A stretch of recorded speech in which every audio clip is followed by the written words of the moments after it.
Good evening, everybody. Thank you and welcome to the Mother Room. We had a couple of technical difficulties, but I think we've gotten over them now.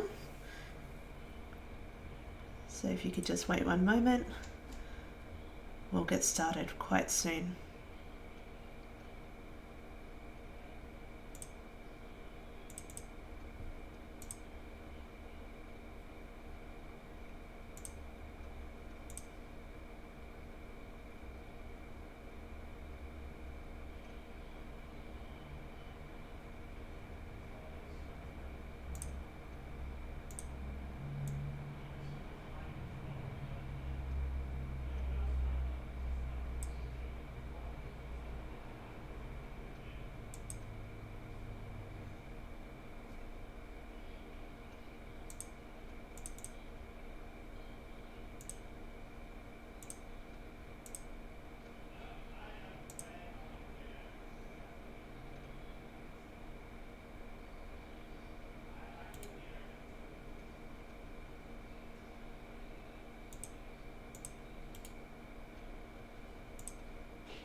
Hello, welcome to the Mother Room. This is Clara, also known as Mother 9000, and tonight with me I've got Dungeonmaster.Pepper. Now he's going to be our very first guest to the Mother Room. How are you, Pepper? Good, thank you. I'm so honored to be your first guest. I can't even believe it. This is amazing. And it was really great that you approached me on Instagram. Yeah. I wasn't sure whether this would hit off, like the whole idea of being able to talk to me, or to be able to like talk to the general fans of the alien universe and science fiction. So it's really great to have you on. Let's find out a bit about you first. So could you tell me a bit about yourself? Great. Well, my name's Anthony, and I am a massive geek. My biggest things are probably Star Wars and Lord of the Rings, but I have just been the biggest Alien and Aliens fan since I was a child. And I've always been obsessed with it. I love Predator. I love all that 80s science fiction that I grew up with, Terminator, Blade Runner, that kind of thing. So it's always connected. I think I was thinking about this before we were going to do like this. My earliest experience with Aliens is like renting the VHS out. Like my dad letting me rent the VHS out, and I just watched it over and over and over again. Like just constantly watched it. And it wasn't until like a bit later that I got to see Alien, and then yeah, changed my life. That's amazing. Um, so, like, I guess what what sort of thing are you into most? Like, how do you feel like you express your fandom for these sorts of things? Um, Games for me, video games, tabletop games, especially role playing games. That's a big thing for me. I mean, uh, I'm so into tabletop games. So um, when the Alien game got announced by Free League, I was like losing my mind. I was like, oh, I've got to have this. So I pre-ordered it straight away, like the second I seen it. Like, I went without food for like a couple of days because I was like, nah, I'm paying the money right now. I have to have it. And I waited, and I think it was like almost 6 months later, it showed up at my door, and I nearly cried. I can sympathize with that going without food to get it. I did exactly the same thing. I had money in my bank and I had some extra, and I was like, all right, so if I buy this, I've got nothing for the next 3 weeks. Yeah, that's what it's like. What can I do? I'm gonna have to eat nothing but 2 minute noodles and boiled mashed potatoes. To be fair, I was probably already doing that anyway, so like it's not like my diet changed that much. But no, look, I got the book, and I got the pre-order for the Chariot of the Gods and the introduction rules, and I think it looks so beautiful. It's probably one of the best looking role playing books I've seen in years. Um, I mean, look at that cover. Look at that. Isn't that just not a beautiful cover? It just says everything it needs to about Alien right there. Perfect. So yeah, so whenever you're going through it, well, I understand you worked on it. Was that right? On some of it? Yeah, I helped with some of the canon stuff and some like interconnecting stuff from other different medias, like the books and the comics and the old games. I also predominantly worked on the Stellar map. So for those people Yeah, yeah, at yeah. home. Speaking of the old game, I've also got this bad boy. Oh my god! It's terrible to play, by the way. If you're a gamer, this is not a good game at all. But it's cool to have because it's aliens. But there was a board game as well, which I have played, which is separate to this by the same people, Leading Edge, and that's heaps of fun. And that still has a big community online on Facebook and everything, where you can download, redesign maps and everything for that board game, the Aliens board game. So there's a plug for people if they're interested in it. I'm more interested in this new role playing game. I've gotten to play at least 2 or 3 games of it, and I'm very, very impressed. Like I've been playing things like Dungeons and Dragons, Star Wars, the role playing game, Cyberpunk 2020. They're probably my 3 biggest role playing games that I play, and I would put Alien up there with any of them now. Like I think the system is super easy and fun to use. That stress mechanic is incredible, and one of the best things added to a game I've ever seen. And yeah, and it's brutal as well. Like it's not easy. It really gives you that feeling of dread and fear that the alien universe is supposed to. Like, kind of like when you play Alien Isolation, just that anxiety. Like I remember playing the first the Chariots of the God cinematic adventure, and I got up to a bit where one of the bloodburster was coming out of one of the characters in the game, and all the players were losing their mind. They started shouting at each other, and they were like screaming, like, "What are we supposed to do? What's going on?" And it was great. It couldn't have gone better if you planned it. So I don't That's know if anybody else has had that experience with it, but yeah, I was sold the second that happened. that is pretty amazing. I was on Twitter, and I don't like to dog people in, but someone had given a review for the Alien RPG, Yeah. and they're a seasoned tabletop gamer, but they'd never watched the Alien movies, and they played the game, and they're like, "This game is terrible." I mean, I would like to hear their reasoning why. I mean, look,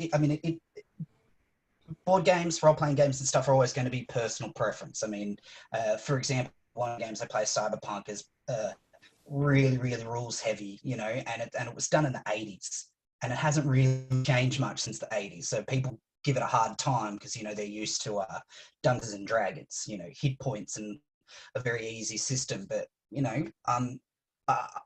I have no problems with Alien. I mean, you could put those rules in for so many other styles of sci-fi. Like, just for example, one of my other biggest franchise that I'm a fan of is probably Terminator. I think the rule system for Alien would be incredible for the Terminator. Like just that the fear, the fear mechanics and the stress dice and stuff like that. I think it would work really, really well. So yeah, I think it's great, and it looks beautiful as well. Like the artwork in it. Oh my god!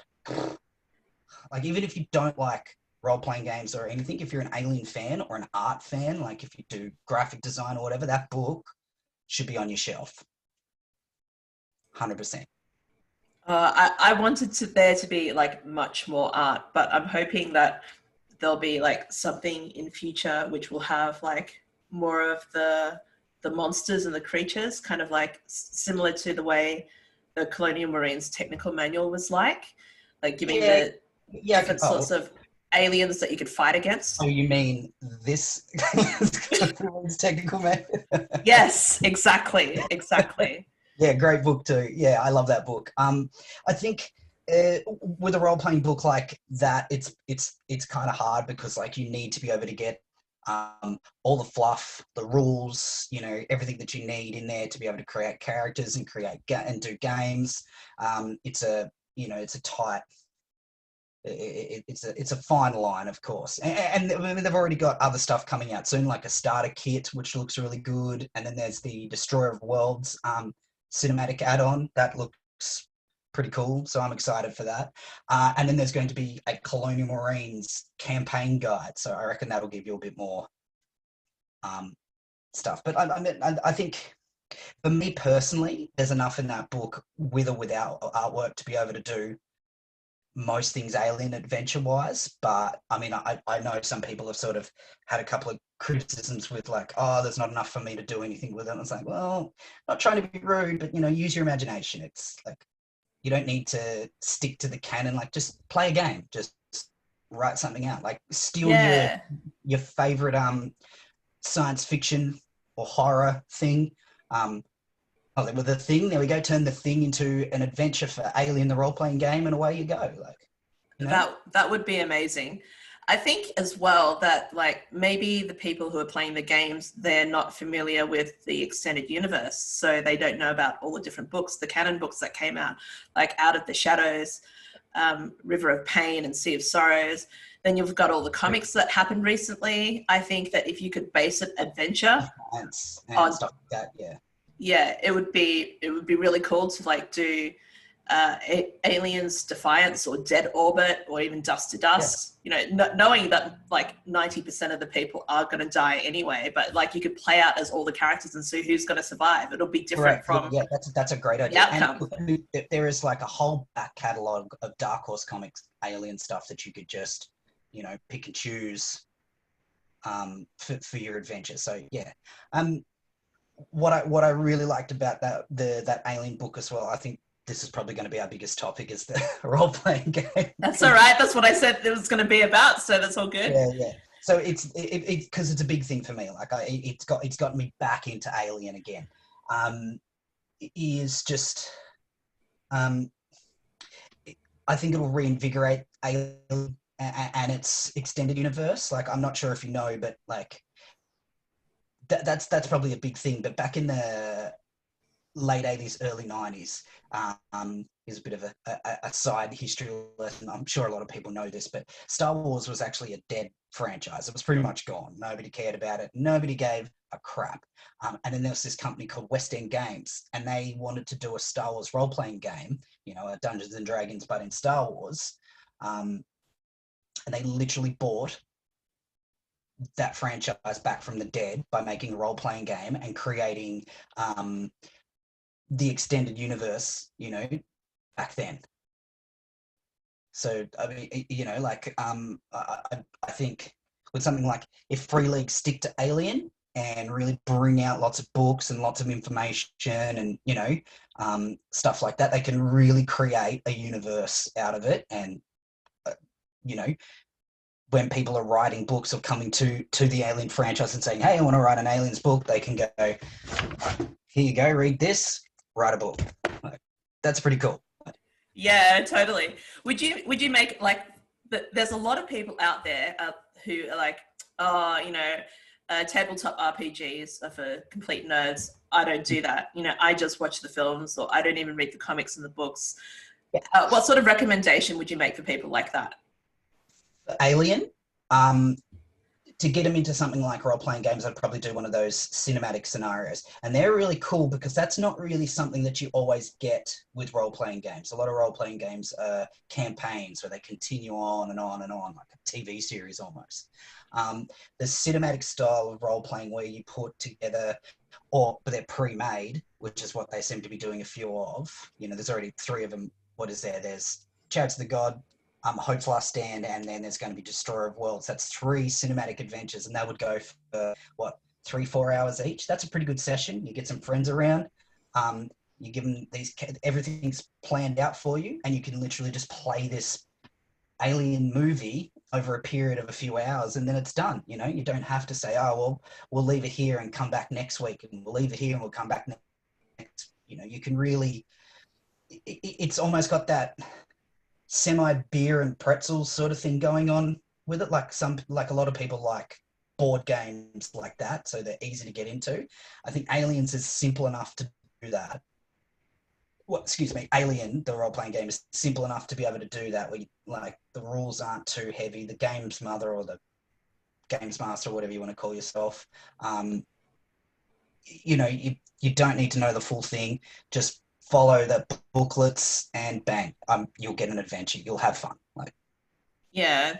so if I guess to actually answer your question, if you're really only just into the movies, it doesn't matter. Like, you don't need to know anything about it. You just need to be your character. So, Who has been your favorite character to act as, or have you always been a game mother? I'm always like, when I do role playing games, I'm always a games master, but because I just really really enjoy it. But so far, I've only been the game mother, so far. So Yeah, for people who don't know, with all Free League games, everyone is called the game mother. But especially, it's great for the Alien role-playing game because of Mother, of course. yeah, I thought that was genius. So is the because I don't actually know the other Free League role playing games because I haven't played any of them. I know this is based off Mutant Year Zero, I think. Do they call themselves Game Mother and all of them? Yep. As far as I know, that is the case. That's what I've been told. I can't believe how well it suits Alien. It does. It's like it was meant to be. Yeah. Now, for people, you know what I should have said at the start of our conversation was, "What's the story, Mother?" And I didn't do it. You totally missed that chance, but it's okay. I had one chance, and that's it. Yeah. It's all good. Just people who want to know about what the art in the book is like. It's gone see-through because of my screen. Can I do it? Maybe I can do it. You can do it. With my awful 720p camera, but look, we'll work with it. I'm just trying to find a nice photo. Oh, here's one. This is one of my favorites. Look at that. That is just incredible. That is when you open up an art like a role-playing book and you get that kind of art, that's the stuff that really immerses you into wanting to read it and wanting to learn it and play it. I love it. I'm absolutely over the moon with it. That's great. My one is the limited edition one that you get if you got the deluxe bundle. So I pre-ordered the deluxe bundle so I could. Yeah, it's so nice. I showed this to Dane Hallett when I was in Sydney, and he's like, "Oh shit, I should have got David drawings like this." And he was like having book envy, and I was like, "Yeah." I had to get this one because of that cover, because it just being able to look when you pull the book out and you see the suit and someone walking through. Oh, there's skulls down the bottom there, and then there's the xenomorph in the background. Like, oh, that's that's my shit. That's when I first seen that, that's what made me buy it. I didn't even look at the reviews, nothing. I seen those words and that picture and I went, yeah, I'm gonna get it. I didn't even think about it. Like, in hindsight, I shouldn't do that with a board game or a role-playing game. You should really review something first and make your own opinion on it. But I got suckered in by the ads and I bought it. So. But no, I'm impressed with it personally. I think if people don't like it, fair enough. But if you're trying to compare it to Dungeons and Dragons, don't, because it's nothing like that. But I would seriously pit it against any other tabletop role-playing game on the market at the moment, easily. Awesome. Now, this is the part of the video where I'm going to show a couple of pictures of your setup. Now, could you explain about the pictures you sent me?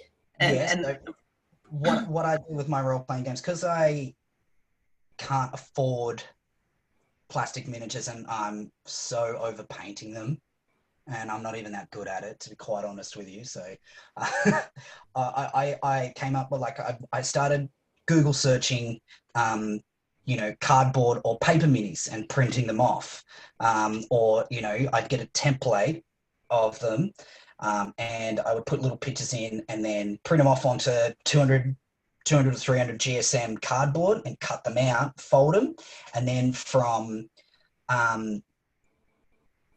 geez, I'm trying to think where I got them from. They're like the Pathfinder, whoever makes Pathfinder, the Pathfinder pawn little slots. You can just stick them in, and then you got yourself a coloured looking full colour miniature right in front of you, ready to go. You can print off, like, you know, if you need, let's say 20, well, let's say you're playing Alien and you want, you know, 10 Union of Progressive People's troops. Just for example, you know, you find some troops that look science fiction-y enough to compare against a colonial marine, make them into those. It sounds more effort than what it is, but I promise you it's not. You put them into the template, print them off, cut them out, and there you go. They're in front of you. You want like 10, 20 aliens ready to go for a game. Find the pictures, put them on a template, print it off, cut them out. There's your 20 aliens, you know? That is such a good idea. I totally have to do that. I thought, yeah. I went and bought, no, like I've got the AVP proto scheme, and I painted the miniatures, which I enjoy painting them. I'm not very good, but I enjoy doing it. I think I've gotten to that age where I'm just like, I can't be bothered anymore. Well, now I've got a 3D printer, and I'm like, oh, I could print off my own figures. That's all right. Well, now you're getting in the realms of like way out of my league there. But look, I think paper minis are really good if you just want to, if you're just trying to show people what they need to, you know, what they're looking at. The board pieces that I've got there are games like Space Hulk, which is, you know, an old Games Workshop game, and that was a rip-off of Aliens and, you know, the colonial marines versus the aliens anyway, so it works really well. And some of the other ones I have is like, I've got an old TV, which a lot of people do this with role-playing games, lay it out flat, plug it up to your laptop or computer, find a map, put it up on the screen, and put your miniatures on top of it, and away you go. That is really inventive. Oh my God. I'm always trying to find new ways to role play. You know, I think anybody that's probably listening to this probably that's as geeky as us probably knows Roll20 as well. Roll20 is incredible and it's free. Geez, I'm plugging a lot of products. I should get paid for this. Totally. But yeah, I've enjoyed playing on Roll20 as well, because I was able to play with the guys from AVP Galaxy, and they're in the UK, and some of them are in the US, you know? That's right. That's really, really cool. Yeah, I got some friends that have wanted to play, you know, Star Wars role play with me, and they live like in stupid places, and I'm like, God, why do you have to live there? But Roll20 fixes all that, which is amazing. The only thing you have to deal with is, you know, time zones. But look, I mean, who's actually got a proper sleeping pattern at the moment in isolation and quarantine anyway? So.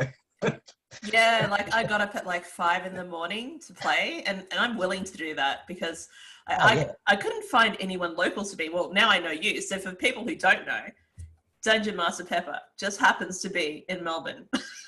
Yes, how convenient. Yeah. So, and I've got a fair few friends that play role playing games. So once ISO is over, let's do Alien, because I've only got to play it a few times, and I would love to actually have a campaign going.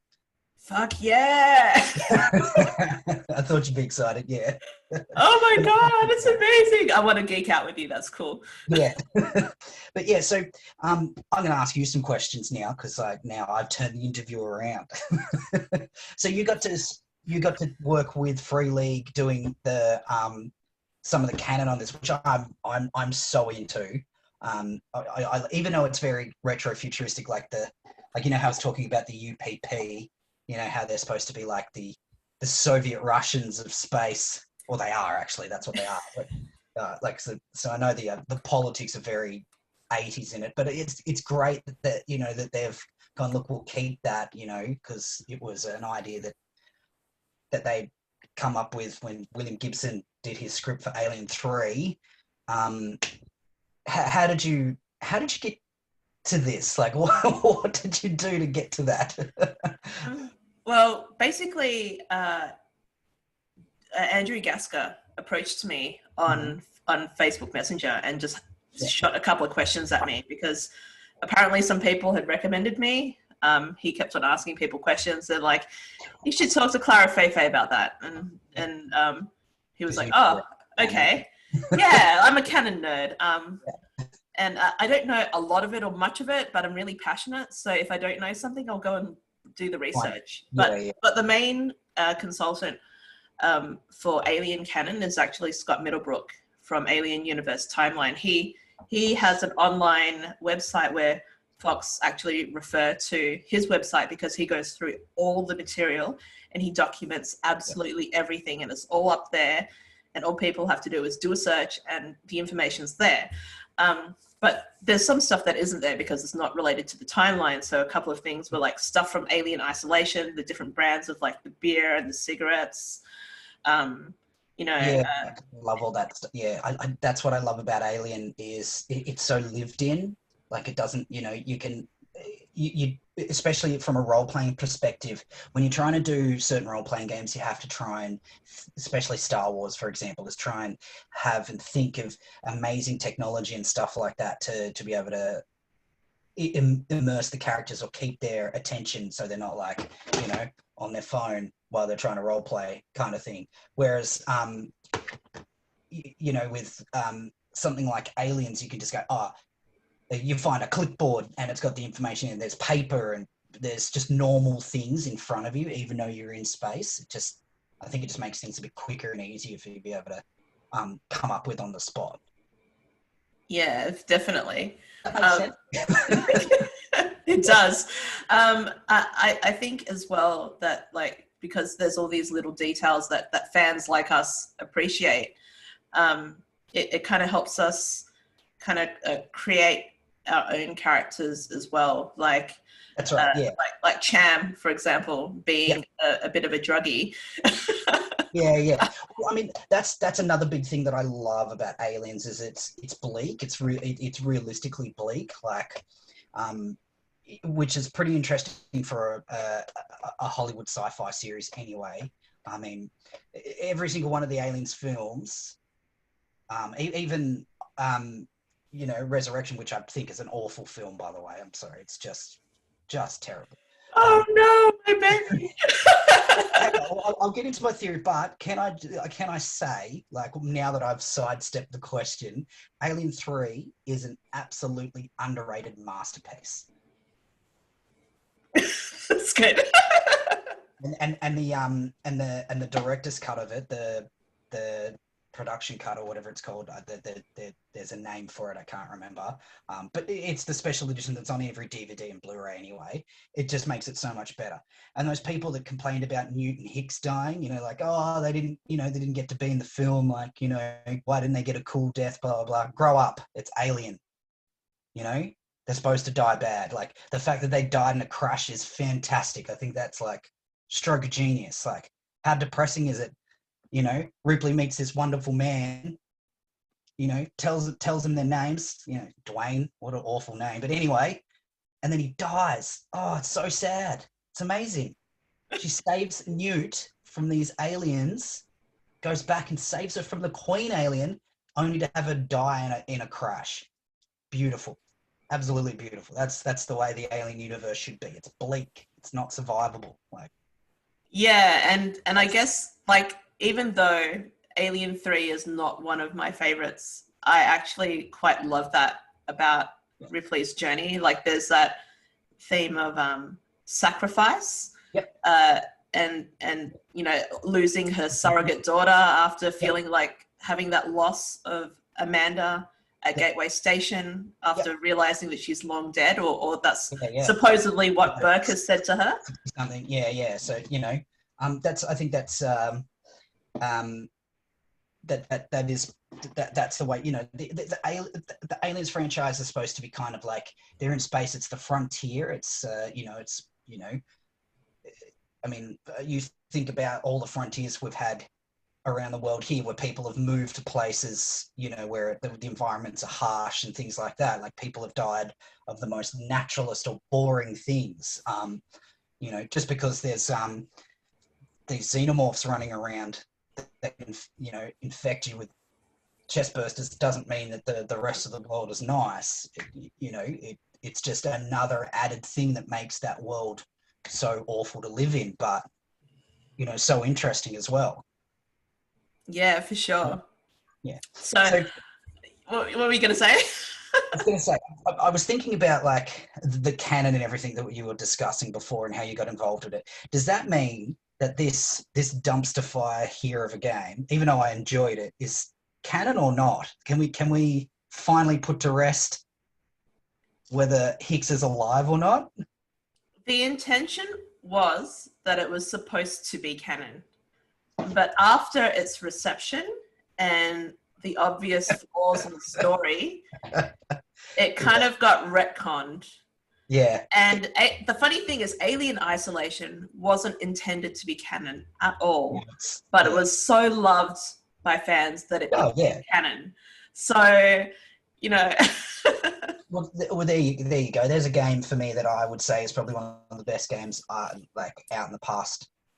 Oh, when it came out, 2014. So yeah, past maybe 10 years. One of my favorite games in the past 10 years. So, I'm throwing it out. I'll put it up there with The Last of Us. There you go. Oh yeah, that was a good one. Set it, and you can attack me on Facebook and Twitter and tell me how wrong you are, but that's fine. But yeah, I think I love that the canon is very depressing and it's not nice. So, I love Alien 3. I loved how it ended up. I think that after that, that's the story of Ripley done and dusted, as far as I'm concerned.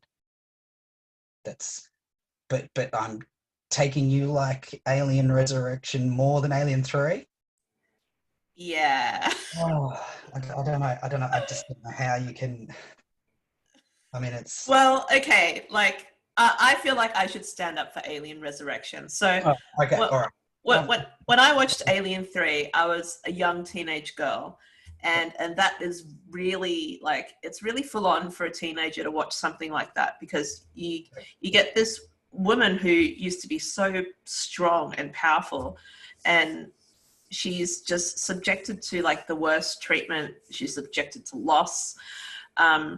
It's not so much the loss of Hicks and Newt that bothers me. It was actually the way Ripley became. She became like, so she gave up. She gave up, and she lost all of that like power. But like, I can see it now as an adult, knowing what sacrifices she went through. I think that she was like Sigourney Weaver does her best performance in Alien 3. But for me, when Alien Resurrection came out, I felt empowered by that film. I really loved how strong Cole was, and how funny she was. And I really hated Jonna, and I really appreciated like the people who are differently abled representation in the film, and showing them to be quite capable as well.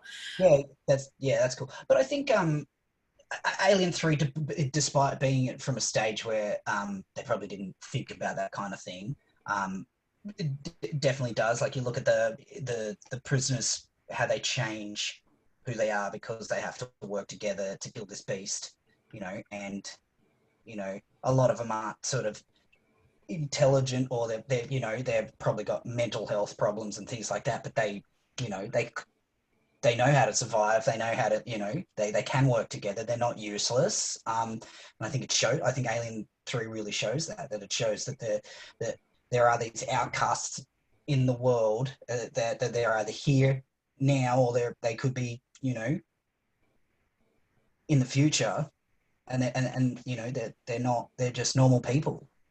Yeah, absolutely. But I think that's the same in Resurrection as well. You've got this. I think Resurrection does show that, definitely. Yeah. Yeah, you got the ragtag team of the Betty. All of them are there only because they're getting paid and they're getting something out of it. And you get people who are willing to trade people in complete cryosleep to their death just for $1. And I think that when they realize what they've done, they kind of They changed their mind. Yeah. it changes their mind. They make a decision, and not only that, like Ripley Eight's character also comes into her own because she is unsure about who she is. She no longer belongs to the human race. She no longer belongs. She doesn't belong to the alien race. She's like this outcast as well, and so is Cole because she's not human. And it becomes a movie about two inhuman beings doing the most human thing possible. Yeah. I mean, look, I do like that Alien Resurrection ends on the same note as a lot of the film. Like, I think yeah, all of them do. It's very broad. You don't know, you know, like Ripley survives an alien and aliens, but is it really a good ending? Is it a happy ending? Not really. Like, Yeah, you and know, and lots of people argue that like Ripley Eight isn't actually Ripley either. So she has to live with whatever decisions she makes. oh, can you hear me there? Yes, I can. Just I lost you there for a second. That's okay. No worries. I think that either way, I really appreciate the way Ripley 8 is portrayed because she becomes a stronger character than what she was previously as the incarnation of Ripley. And I believe in the sort of like story arc where Ripley has become like a Nietzschean sort of character where the only way she was able to overcome and destroy the xenomorph was to, throw off the shackles of her humanity and become something completely different, to become superhuman. I think Resurrection has its moments, but I personally overall, I don't, they just don't fit. It doesn't fit like the other one does. I do like the ending when they go to Earth and they see that it's destroyed in a dump. And I find that interesting, especially considering I'm not sure if they connected it to the canon of the comics at the time when, Earth had pretty much been invaded by the aliens. Yeah, I think so. I don't know if that was a thing, but that was cool. Like you're like, oh, so Earth is destroyed because what's Resurrection? 200 something years after Alien 3. Yeah. Yeah. So is that considered canon? Yeah. Okay, so it is still considered. Yeah. Alien Resurrection, Alien 3 is still considered canon. When Alien 5 was supposedly coming out, that was supposed to be, it was supposed to be just another timeline, kind of like the way Terminator has happened now, or I think that was the plan. And I can't even understand that. So the Terminator is my number one favorite film of all time. Like I love it more than life. You know what's really funny though? With the Terminator franchise, I only like the first two. The other ones, I just keep falling asleep, and I can't help it. Me too. Like I used to, whenever they'd come out on DVD or Blu-ray or cut in VHS, I would always buy them because I just love Terminator. But I've literally just thrown them all out, and I just have Terminator 1 and Terminator 2 now. Yeah, that's all you need because those stories are a continuous loop. You don't need to add anything else to it. Like, not a thing. That's right. They're the two most perfect films, just as they are. Yeah, I think James Cameron did good by making the Terminator films because he's got this way with action that it's just it's so quotable and people just like want to emulate what the characters are doing so much. Oh yeah. He's got a great attention to detail, especially in Aliens when you're looking at like the start of Aliens, when they're on the escape shuttle. One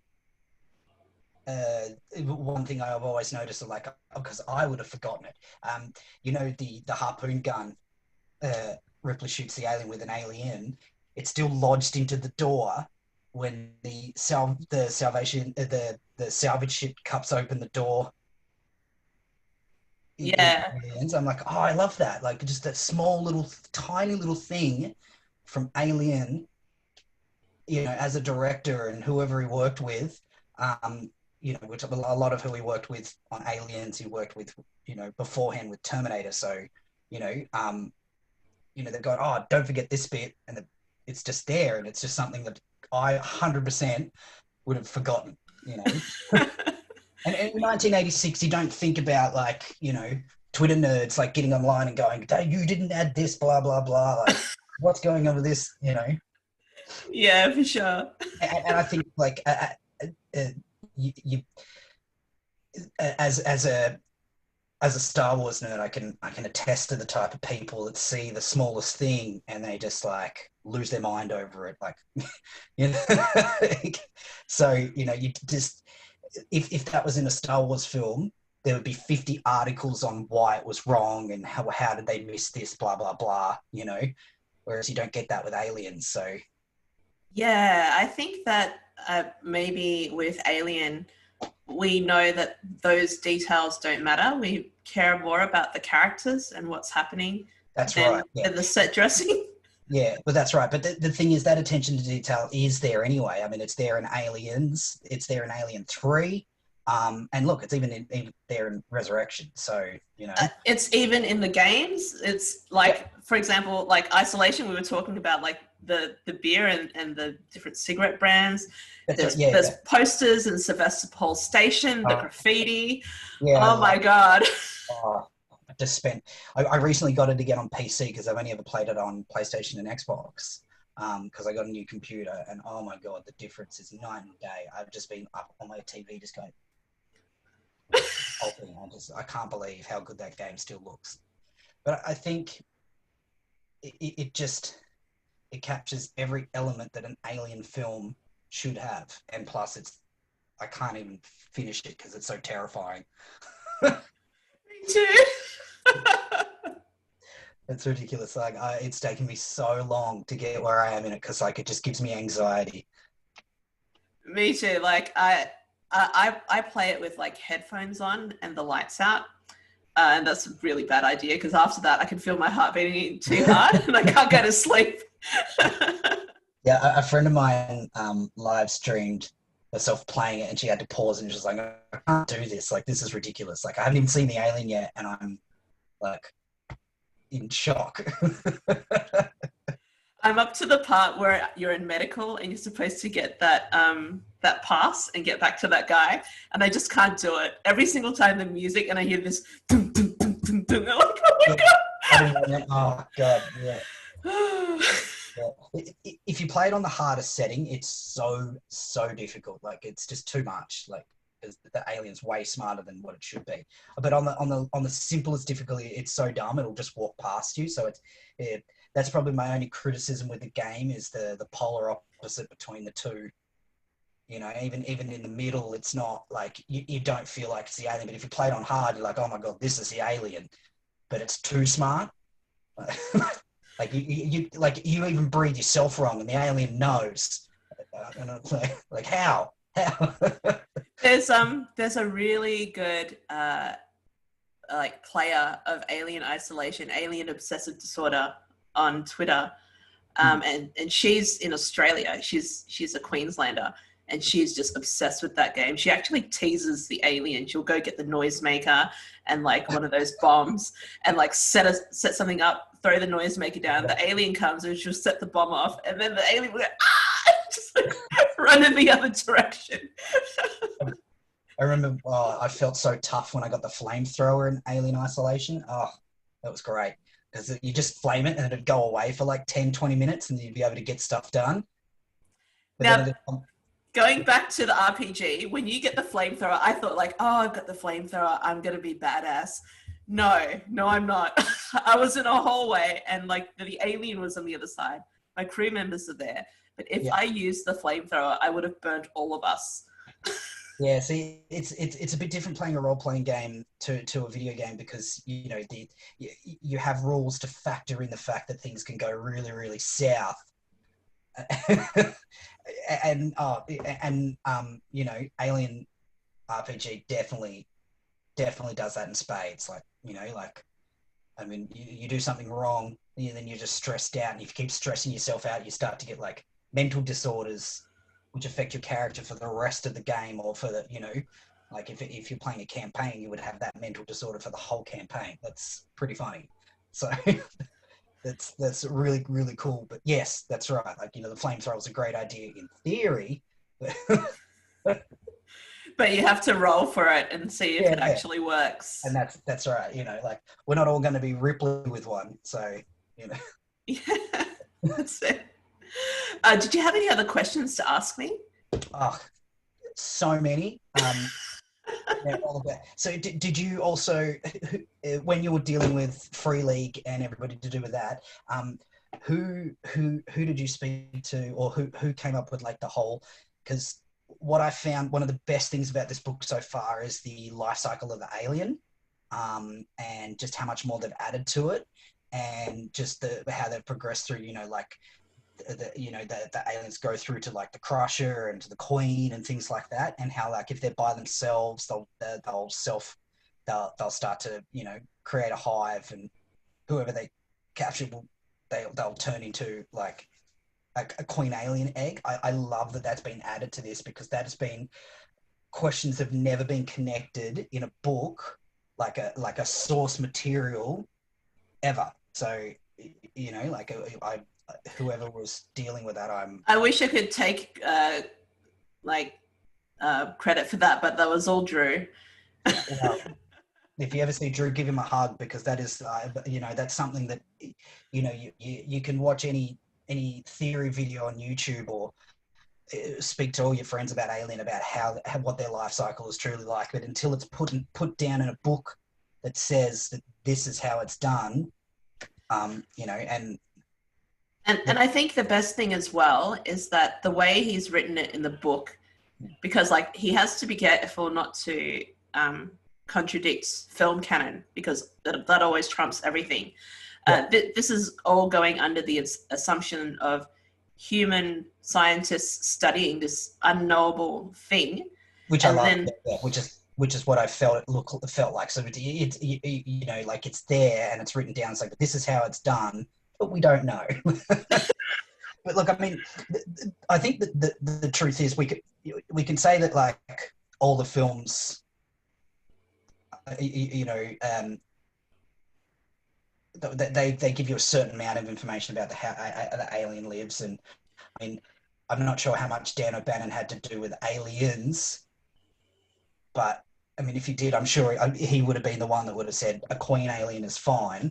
And I've always believed that it's Dan O'Bannon's alien world, not Ridley Scott's. That's my personal opinion on it. I mean, yeah, look, I mean, Prometheus side, I I've I've made my peace with. Alien Covenant. oh, it's my favorite. Oh, well, we've certainly got we've got polar views on it. I think just Alien Covenant. I only think it's because they should have answered more questions. I know there's supposed to be another film coming, but whether that's going to happen now, who knows? But I think if Disney owns 20th Century Fox, it'll happen. Like they'll make something of it. I But hope they do. I really do. I mean, I love David. David's an incredible character, but I hope that Ridley Scott doesn't decide to just forget that there are other films, and they are loved films, and especially Aliens. I think that's the advantage of being only dealing with the prequels, though, because any decisions that he makes, they can be, they don't affect the future films, because the Yeah, future yeah. films are still there. Yeah. I think it's more when movie makers decide to create a film, and they say that they're going to like cancel out a previous film. For example, the whole idea that like after Neil Blomkamp decided, well, I'm not sure what happened, but he wasn't going to be doing Alien 5. He then got onto doing RoboCop and then sort of dropped that. And the idea is that that was supposed to be after RoboCop, and there's not going to be RoboCop 2 was then not going to be canon or something. And I think that's unfair, because RoboCop 2 is quite an underrated film. It's, I mean, it was written by Frank Miller, who does some great comics. And although he's that was his first introduction to Hollywood, and he was never happy with it ever since. I think RoboCop 2 is a really, really fun flick that's got the same irony and that RoboCop has, and for them to create a film, put it in between, and go, "Don't worry about this one," it's pretty disappointing. Like, Yeah, I really liked RoboCop too. yeah, yeah. I liked all the RoboCops. Maybe I'm just it's a terrible taste in films. I don't know. Well, some people say that I might, so who knows? So, um, Um, I think, look, I mean, I understand when, like, for example, when Disney decided to change the Star Wars canon and the Star Wars expanded universe, there was a lot of reasoning behind that. And as a big Star Wars fan, I like them both. I like the canon and the Legends universe, and I can accept them both for different things. And but there's a lot of people that are like, "Oh, you've ruined my childhood." Come on, it's not ruined. Calm down, like if that's a thing that's ruined your childhood, then your childhood's not that bad. You're actually you're doing all right. You're like, it's kind of like check your privilege a little bit. yeah, absolutely. I think those people are a bit like drama queens. My Oh, my my 3-year-old's like that. Come on.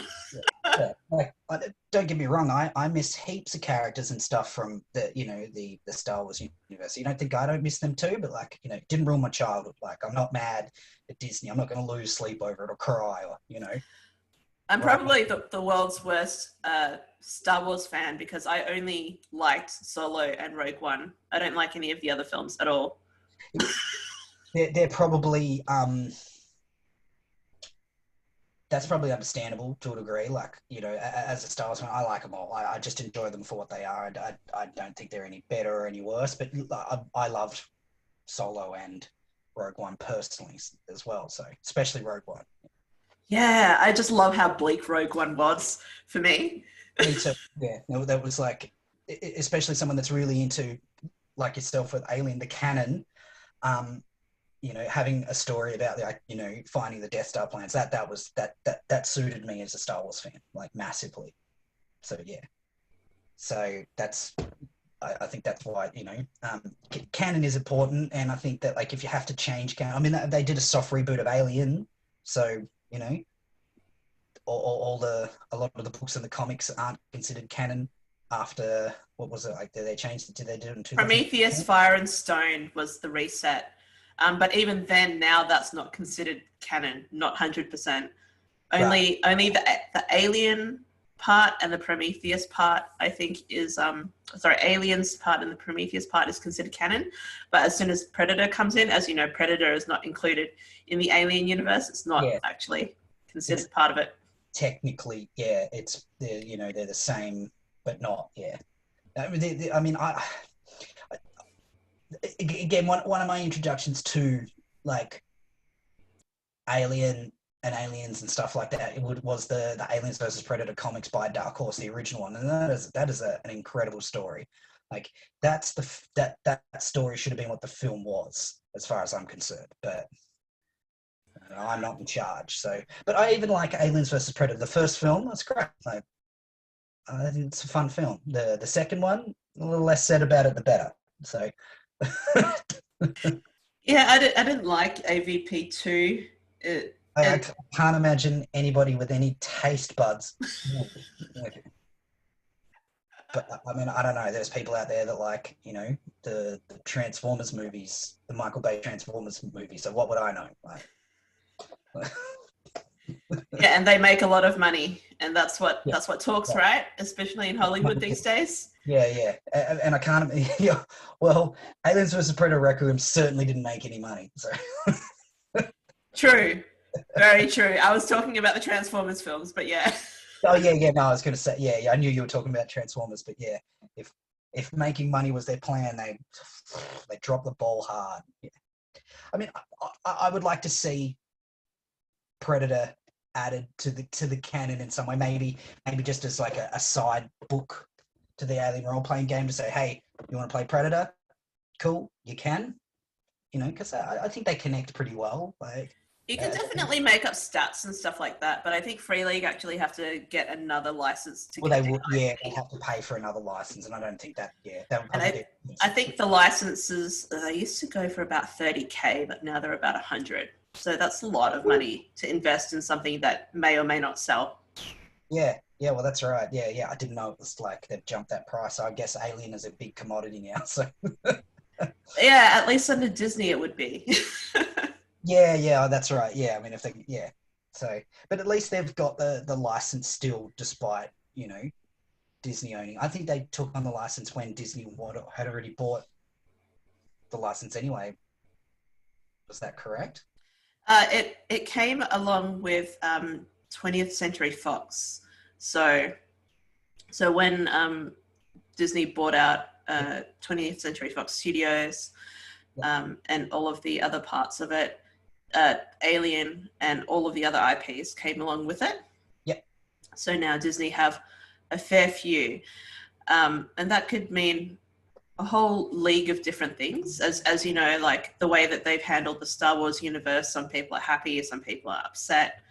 yeah, Um, yeah. That's right. Yeah, I just hope they understand that this license is supposed to be brutal and full of death and nudity and sex and rape and all of these awful things that humans do, because that's what the alien universe is about. This is supposed to show yeah, that's right. a black mirror on us. We are the monsters, not the aliens, not the androids. The humans are the monsters. Yeah, that's it. Yeah, absolutely. And I was going to say, like, I think one of the things that as a young boy watching these films, because that stuff is what that's what teaches you. And I think like it made me realize, especially aliens, like, oh, corporations are bad. Like, like that's Yeah, absolutely. We're learning that during the pandemic right now, aren't we? yeah, yeah. Like we should be like Ripley. Don't let people. If people would just listen to Ripley, there'd be no alien virus. But Yeah, don't break quarantine. Everyone could die. Did you have any more questions for me? Ah, I think we've covered everything. Like, anything else for me as far as? Well, I wanted to see, like, what what's your most happiest alien memory? It could be anything. It could be a game, movie, comic, RPG, even if it's recent. My happiest alien memory is probably watching Aliens when I was young. I mean, I would have been maybe 9 or 10. I had to have been like when I was watching it. Just watching it. I was at my nan's house, and yeah, I would get dropped off there of a morning. Before I'd go to school, and sometimes of a weekend when my dad worked or something like that, and I'd have my copy of Aliens and I'd watch it. I used to draw my own Aliens comics, like, so I'd sit there and just like make my own Aliens comics. And I would watch that film over and over and over and over, like every morning. I'd just watch it. That's probably my biggest, happiest memory of Aliens, is just watching that film over and over. I was obsessed with it. I think it was one of my biggest obsessions as far as films. Yeah, I think I know every detail in that even when the special edition came out, I just watched that over and over and over again. it, I mean, Alien is my favorite one out of a lot of them, but that's because I'm an adult. But Aliens is just so important as a film because it's such a it's such a it's such a different contrast, like from the horror film that Alien is to the action film that Aliens is, and I think it's beautiful. It's like it's just such a it's as far as I'm concerned the best sequel ever made, and I'm saying that as a Terminator fan as well. So there you go. Wow, that's a pretty big recommendation. Yeah, that's right. Yeah, I mean, it's all James Cameron stuff. I just love his attention to detail. Although God, I mean, I don't like Avatar, but geez, it's a well-made film. I mean, even Titanic was a good film. Like he does good stuff. Like he's pretty good at what he does. So New Terminator, nah. But he didn't direct that, so I'm going to give him a pass. He only produced it. Yeah, oh, it leaves a lot to be desired, though. I was very Oh, disappointed with that film. it left something, a bad taste in my mouth, but that was about it. You know what's worse, though, for me, is that I actually enjoyed The Predator more than I did this reboot Terminator Dark Fate. Yeah, I'm going to say I did, and I've been looking back at the Predator, and I decided I don't like it that much. But it's only because I decided to rewatch Predators again, and that's a cool film. I actually don't mind Predators. It was pretty good. I think that's a sick film. Like, I mean, it's a Robert Rodriguez film. It's just a romp. But the fact that he got to do a Predator film is pretty cool. Like, I mean, there's nothing bad really about that film. Like, I mean, that could have been easily have been dropped straight after Predator because it's just so tacky. Like it could have been easily just been made in the 80s. Yeah, I think Predators is an underrated sequel as well. So there you go. Like, Well, thank you for joining me in the mother room, and thank you thank you for so much being. for letting me rant. I don't know how long I've ranted for. I'm hoping that you've got enough space on YouTube to be able to put my my talking up. But I definitely will, and we will have to definitely meet up after this pandemic. We've got to play the Alien RPG, and 100%. and if I still have my co-working space, I will get the projector out and we'll watch all the Alien films and the Predator Yes. films, and Yeah, I absolutely. can have the best time. Oh, absolutely. And might I suggest anybody that's an audio video nerd, if they've got 4K or anything like that, to get Alien on 4K Blu-ray, because it is the most beautifulest looking film in 4K. And I still find things now that I don't, to this day, that just tiny little things. I just can't believe how better it gets every time I watch it. It is incredible. So, if you get it on the highest quality you can, because like I know people love to watch in VHS and all these dead formats and stuff, and even streaming, but like go out, watch it on the best quality you can, because Alien deserves it, and it just doesn't get old. Yeah, I really loved the 4K remastered edition. Oh, beautiful. Oh, tear Uh, to my eye when I watched it. it made me so sad that I couldn't go to the Astor for my annual Alien watching. Oh, Um, yeah, they do the double. Yeah, oh, such a shame. Yeah. oh Yeah, I don't well. know, people, your fans might not know who the Astor, what the Astor is, but um, it's a cinema in Melbourne. Everybody, that it's one of the oldest cinemas, and they always do like awesome films. They sometimes do back-to-back films, like they'll do Terminator 2, or you know, um, Escape from New York and Escape from LA, that kind of thing. Best cinema. Yeah, it's absolutely gorgeous. Yeah, I haven't been in so long, and we can't because of quarantine. But oh well. Next time, next time. Yeah. Uh, All Thank you right. so much for your time there. Yeah. Yeah, thank you for coming in. Is there anything else you'd like to say to the fans of the Alien universe? Um, no, just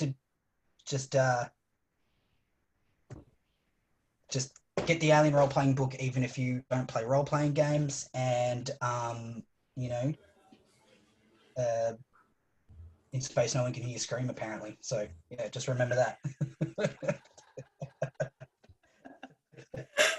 Awesome. Awesome. All right. All Thanks right. for joining us. All right. Thank And you. this is Mother signing off. All right. Thanks. Bye.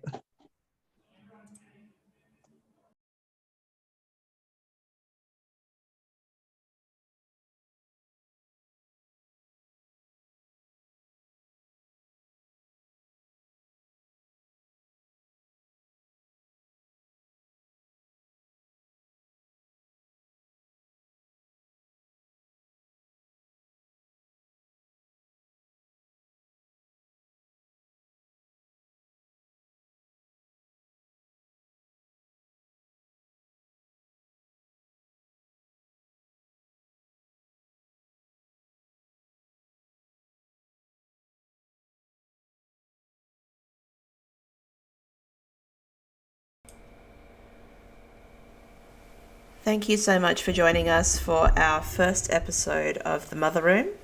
If you're interested in being interviewed or interviewing me, just drop us a line at the blog. And also make sure that you contact us through the blog. Just send us your details and we will set up a time. Until then, I'll see you around.